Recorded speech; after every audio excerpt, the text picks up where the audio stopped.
हम प्रभु परमेश्वर को धन्यवाद देंगे आज की सुंदर सुबह के लिए, इस नए सप्ताह के लिए जो प्रभु ने हमें नया सप्ताह दिया है।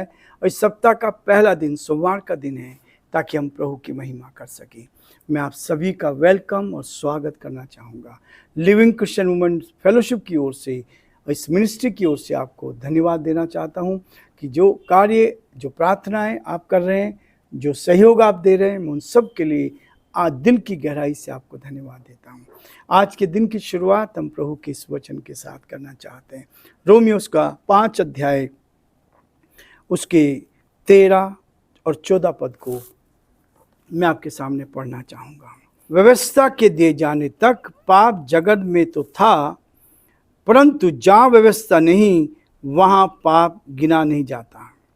तो भी आदम से लेकर मूसा तक मृत्यु ने उन लोगों पर भी राज्य किया, जिन्होंने उस आदम जो उस आने वाले का चिन्ह है के अपराध के समान पाप ना किया। परमेश्वर अपने इस वचन के पढ़े और सुने जाने पर आशीष दे। आमीन। दुआ करेंगे। प्रियो, धन्यवाद स्तुति के योग्य हमारे सामर्थ्य परमेश्वर, पूरे सप्ताह भर के लिए धन्यवाद। कल की आराधना के लिए धन्यवाद प्रभु जी, आपने संभाला। रविवार के दिन प्रभु आपने मौका में दिया कि हम आपके पवित्र चरणों में आकर आपकी महिमा कर सकें, आपके नाम को हम धन्य कह सकें। जो आपकी योजना है, जो आपकी इच्छा है प्रभु, जिसको पूरा कर सकें और आपके नाम को हम धन्य कह सकें। बड़े आदर के साथ, दीनता नम्रता के साथ हम सभी को आपके हाथों में सौंपते हैं। सारे भाई बहनों के लिए जो हमारे साथ जुड़े हुए हैं प्रभु जी, उन सब के लिए आशीष को मांग लेते हैं। आपकी आत्मा को भेजते हैं। आपकी आत्मा हर जगह कार्य कर रही है। जो समाज को सुन रहे उनके हृदय से बातचीत करे, उनको शांति दे, तसल्ली दे। ये वचन हर एक के जीवनों को आशीषित करे। हम यीशु के नाम से उन सभी के लिए, उनके परिवारों के लिए, बच्चों के लिए हम प्रार्थना करते हैं। उत्तम से उत्तम आशीष से भरपूर करें और इस आवाज को सुनने वालों के हृदय छिदे प्रभु जी, और वो शांति को प्राप्त कर सके। घर में से बीमारियां दूर हो, परेशानी दूर हो, कठिनाई दूर हो, और आपका हाथ उनके साथ बना रहे।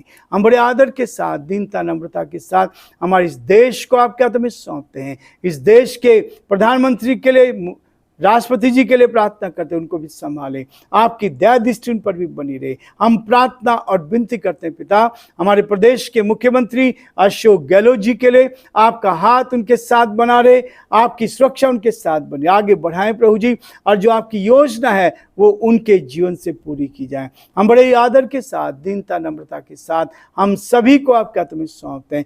पुलिस प्रशासन के लिए प्रार्थना करते हैं, आपने जो जिम्मेवारी उनको दी है उस जिम्मेवारी को उठाने की सामर्थ्य शक्ति आप प्रदान करें, और सारी बातों के द्वारा आप ही का नाम ऊंचा किया जाए।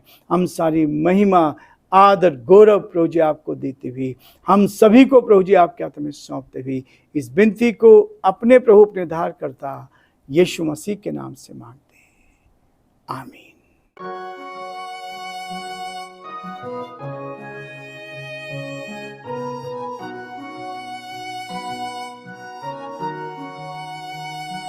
कलवरी के पास खड़ा हो, खून की धारा देखता जा, तेरे पापों का यही दाम दिया है मसीह यीशु ने।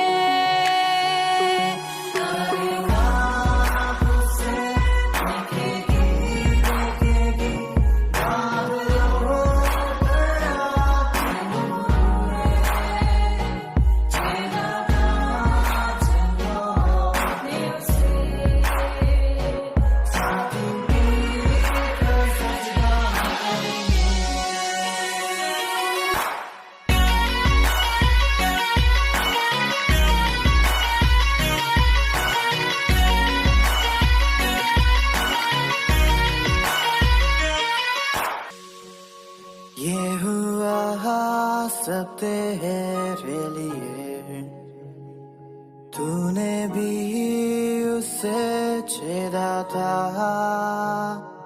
फिर भी प्यार से वो बोला था, जाता क्यों नहीं तू उसके पास। फिर भी प्यार से वो बुलाता, जाता क्यों नहीं तू उसके पास।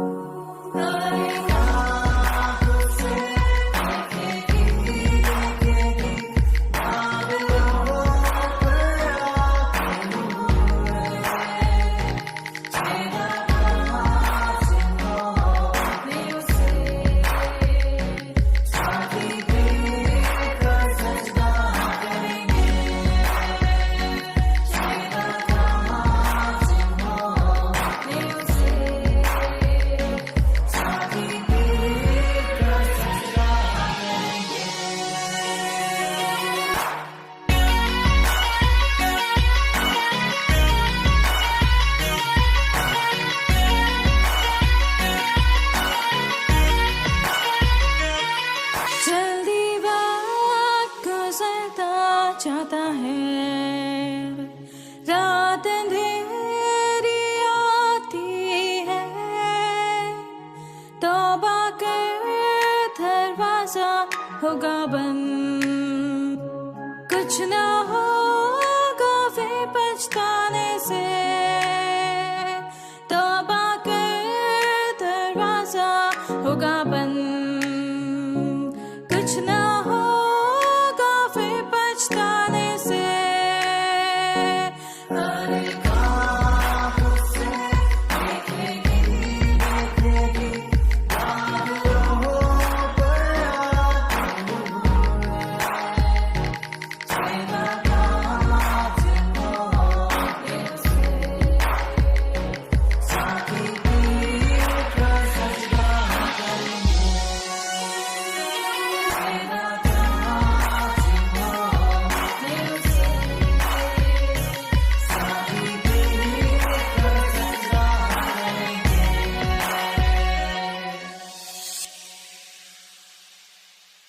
प्रियो, वचन में लिखा है कि मृत्यु इस संसार में फैल गई। आदम के द्वारा मृत्यु आई, उनसे जो संतान उत्पन्न हुई, उन संतानों में जो डीएनए था वो सब पाप से भरे हुए थे। पाप संसार में फैलता चला गया और फैलता गया, और उसके बाद वो कहता है क्योंकि सबने पाप किया। जितने व्यक्ति संसार में पैदा हो रहे हैं, और केवल एक ही मनुष्य जो आदम था, उसकी पत्नी हवा के द्वारा जो संतानें उत्पन्न हुई, और बाइबल इस बात को पूरी तरह से स्पष्ट करती जा रही है कि उनकी संतान कैसे बड़ी है। एक एक का नाम लिखा गया, और आज तक जितनी भी पीढ़ी आई हैं उन सारी पीढ़ियों का हिस्ट्री में नाम है। इसमें पहला इतिहास और दूसरे इतिहास में इस बात को हम पाते हैं। एक एक वंशावली इसमें पाई जाती है। संतानें कैसे बढ़ी, कैसे दुनिया में फैल गई, किस एरिया में फैली है, वो सब बाइबल में स्पष्ट किया गया। लेकिन पाप दुनिया में था, क्योंकि आदम ने पाप किया और उसके द्वारा मृत्यु आ गई, और मृत्यु आने के बाद सब ने पाप किया, सब ने पाप किया। हमने इस बात को पढ़ा था रोमियो के 3 अध्याय 23 पद में, सबने पाप किया और परमेश्वर की महिमा से रहित है। सबने पाप किया। प्रियो, ये पाप है जो हमें बेचैनी की ओर ले जाता है। ये पाप है जो हमें सोने नहीं देता। ये पाप है जो बीमारी को लेकर आता है। ये पाप है जिसने मृत्यु दर को कम कर दिया। जो मृत्यु उस समय पहले इंसान 800 साल 900 साल जीते थे, लेकिन जैसे जैसे पाप बढ़ता गया वैसे मृत्यु दर भी कम होती गई, एज कम होती चली गई। और आज बाइबल कहती है मनुष्य की आयु 70 साल और बल के कारण 80 साल। उसके बाद जो मिलता है वो अनुग्रह का। प्रियो, ये स्थिति हो गई है। और आज जितना पाप बढ़ता जा रहा है उतनी मृत्यु दर, हालांकि किसी को नहीं मालूम कितने समय तक जिएंगे, लेकिन केवल परमेश्वर का ये उसकी दया है कि उसने हम पर अनुग्रह किया। 13 पद में कहता है व्यवस्था के दिए जाने तक। व्यवस्था कानून कब बनता है? जब आदमी गलत काम करता है, उस गलत काम से लोगों को बचाने के लिए कानून बनाया जाता है। परमेश्वर ने इस संसार में लोगों के लिए व्यवस्था दी। कानून दिए, कहता है व्यवस्था के दिए जाने तक पाप जगत में तो था, पाप था, पाप बढ़ता जा रहा था और संसार में पाप था। और जब पाप ज्यादा बढ़ने लगा तो परमेश्वर ने अपनी व्यवस्था दी, स्वर्ग से व्यवस्था दी। जो कानून दिया गया है वो परमेश्वर ने दिया। और यहां लिखा है कि उसके बाद कहता है परंतु जहां व्यवस्था नहीं वहां पाप गिना नहीं जाता। जहां कानून नहीं है, कानून को तोड़ने वाला ही पाप करता है, अपराध करता है। यदि आपने रेड लाइट को क्रॉस कर लिया तो आपने अपराध किया है। आपको पुलिस पकड़ेगी और आपसे जब साइन कराएगी तो कहेंगे अपराधी के हस्ताक्षर। प्रियो, ये गुनाह होता है, व्यवस्था है, एक कानून बनाया गया, उस कानून को जो तोड़ते हैं तो क्या करते हैं, वो व्यवस्था का उल्लंघन करते हैं। और यहां कहता है व्यवस्था के दे जाने तक पाप जगत में तो था, परंतु जहां व्यवस्था नहीं वहां पाप गिना नहीं जाता। जब कानून नहीं बना है तब तक वो पाप नहीं था। लेकिन प्रियो, वो कहता उसके बाद तो भी आदम से लेकर मूसा तक मृत्यु ने उन लोगों पर भी राज्य किया। मृत्यु थी उस समय, और दोनों तरह की मृत्यु थी। एक शारीरिक मृत्यु थी जो परमेश्वर का श्राप पड़ा था, और एक आत्मिक मृत्यु भी थी। इस मृत्यु में लोग जीवन जी रहे थे। प्रियो, आज हम ये रुकेंगे, कल इससे आगे देखेंगे इस मृत्यु से कैसे हमें छुटकारा मिल सकता है, कैसे हम परमेश्वर के चरणों में बने रह सकते हैं। और जब व्यवस्था का उल्लंघन करते हैं तो उसका क्या दंड होता है, और जब व्यवस्था का पालन करते हैं तब हमें क्या आशीष मिलती है। परमेश्वर हम सबको बहुत आशीष दे, और परमेश्वर का हाथ आप पर, आपके पूरे परिवार पर बना रहे।